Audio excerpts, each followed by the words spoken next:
raid theater incident in 1995 where the brother from Rolling 60s got stomped to death. I think his name was Bo.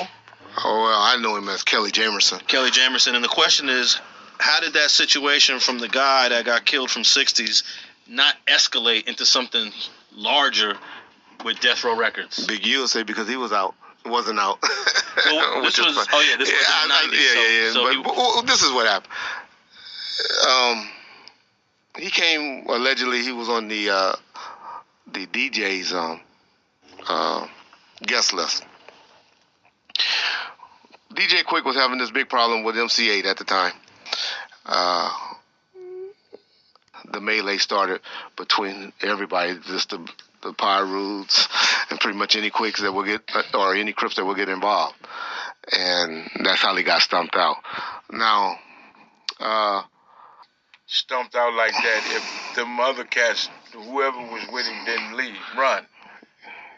Because they was fighting. Yeah, they were fighting. And if them other cats wouldn't have left, and ran, I was over there by the stage with Suge. Yeah. And all you seen was bottles and all kind of shit being thrown. It was a big melee. The place. So you actually... Yo, what's up, y'all? It's Top Media TV coming to y'all once again. Make sure y'all like and subscribe for more content, and make sure y'all comment. So that was a little situation about the situation that happened when OG Rolling 60 by the name of Bo D. Kelly Jamerson had got stomped out to death by the Pyrus, I guess, behind MC8 and DJ Quick dissing each other. You know, I guess, Big U was mad about that. He was on Vlad TV saying there wouldn't have been a death row if he had been out, and that the Pyrus, the mob Pyrus wouldn't have been moving like that. I guess, he was mad about his younger brother also getting killed, while being a bodyguard for Corrupt, while they was at a death row, outside a death row studio. This is a little background on the news report when the situation had happened. The OG Rolling 60 would have got stomped to death. His parents actually got on the news and spoke out against, Suge Knight. But Doris and Saul Jamerson aren't buying what Suge is selling. He's a bully, and I don't have no respect for him. Witnesses say their son Kelly was beaten to death by up to a dozen death row thugs.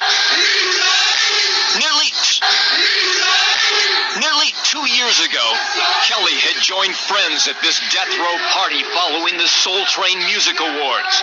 It was held here at the El Rey Theater on Wilshire Boulevard. According to police, witnesses say Kelly, a 28-year-old construction worker, Little League coach, and father of 3 children, was knocked to the floor, kicked and beaten with metal chairs.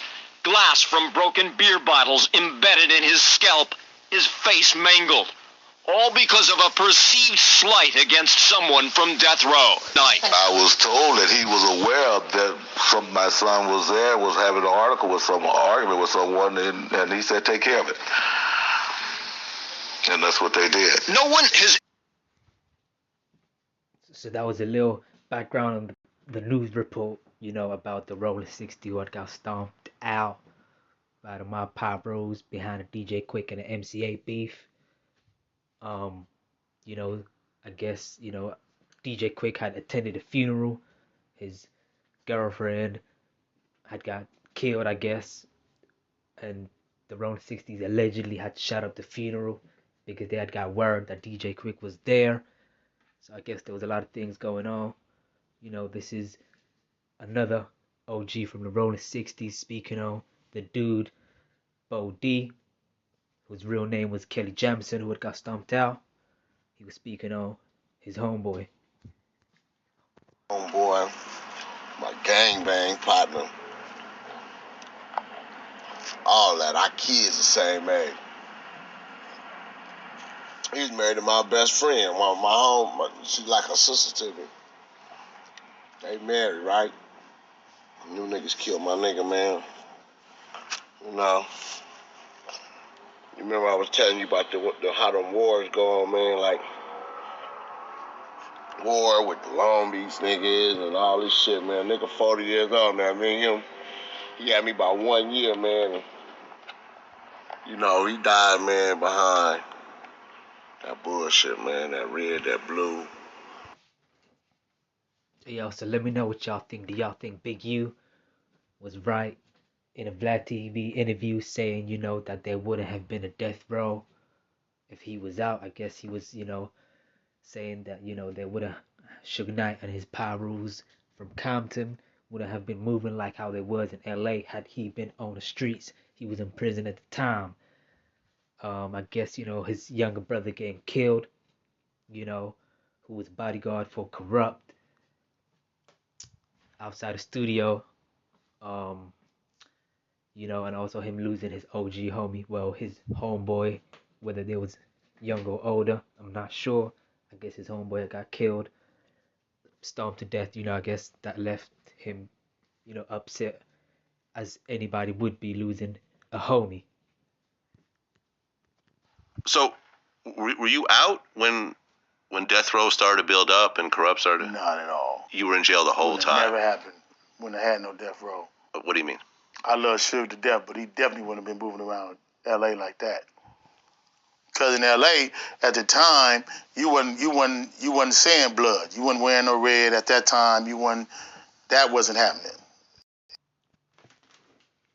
It was actually a Mexican gang member, from California, who was actually convicted of the murder of Big U's younger brother.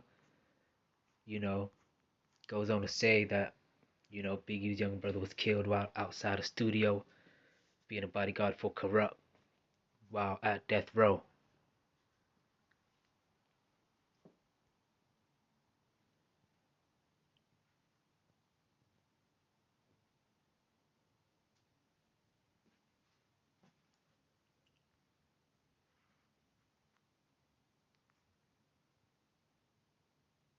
Did something on there or something like that, but it was on the news. It was just like, it was like, I thought maybe 3 shots got, and somebody got killed. I didn't know, they tried straight massacre. They tried to execute us. Yeah. They tried to execute all of us in there, man. And it was automatic part. Yeah, automatic, yeah. It sounded like 200-something bullets out. So it wasn't like, no pop out. And the code, like I said, the cold thing about it is they came from the corner. See, when they hit that corner of Los Feliz right there, they were surprised because Corrupt and them was out on the sidewalk. Usually the gate be closed and everybody's in the gate, in the parking lot. So they was going to just come up to the gate and just start gunning and kill niggas all in the gate. But when they hit the corner, Corrupting them on the sidewalk. So they started getting off right then and there. So and Corrupting them, and what did they do? They ran in the gate. Yeah. And I was already done walked through the lobby door. Because remember, I had just walked out to the sidewalk and looked around and looked in that field, and then I walked back in. And I walked in and told Key to Rock, man, y'all so high, y'all, if something was to happen, y'all wouldn't even be alert. As soon as I said that, bullets started coming from everywhere. Damn. Just out of the clear blue. So that soda machine saved you guys. Soda machine saved our life. It saved, because they shot the glass door out. Yeah. Only thing we had was to slide. If we wouldn't have slid that soda machine over, they was going to step inside that door and kill everything in that little lobby. And there was nothing going to stop them, homie. Come on, after we slid the soda machine over, they were still shooting. They were shooting through the machine. They had the gun in the crack of the machine trying to shoot us as we crawl across the floor. That's crazy, man. Yeah. That had to be planned out with that. And Echo Sound is one way in and one way out. Ain't no another door to go out of. Back row, yeah. So, when my whole career, that was the most scariest time of my life. And I done been involved in cars and a bunch of different little pop.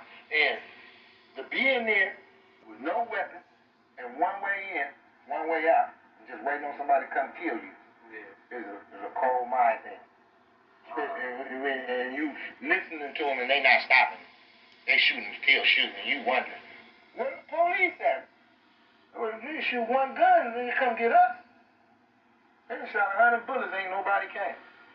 And after that whole situation went down south, like, did Texas come and talk to you? They came, they took us all to the station. Of course, yeah. And had us up there for 12 hours talking about nothing. And they didn't clear nothing, man. We never got no word on it. I don't know if Little Draw's family pursued it to find out if they could come up with any information. I talked to Little Draw's brother a few times, Big U. Talked to him a couple times, and that, I never found out what happened. I never knew why it happened or what it was for. To this day. To this day, right now, I'm still puzzled. To this day, I still want to know. Yeah, I still don't know why. Because at the same time, that always gonna make you. Now you always looking out, right? Right. You can't even tell nobody that you're gonna record or anything. Exactly. You'll never get me to this day right now. You'll never get me to go in a studio and we don't have nobody to protect us or we protecting ourselves. Yeah. I'm not going in nobody's studio and don't be protected. Because you never know. Because you never know after that happened. And like I said, that came out the clear blue. And like I said, it had that was before really like the death row motherfuckers fighting at the sword. It had nothing to do with death row. No, because they had death row people up in there. The only person from death row was in there was realist and dad and corrupt. Yeah, but what I'm saying is it wasn't my show. It wasn't no death row session. Yeah. Put it that way. It was our session. Yeah. We had some dudes from Texas who was coming down there doing music with us. It was our session. Yeah. It had nothing to do with Sugar now. And I don't know, man. That could have came from any angle. Nobody knows. You can't say who it came from. That could have really came from any angle, but it was just weird. Nobody knew nothing. Still to this day, can't figure it out.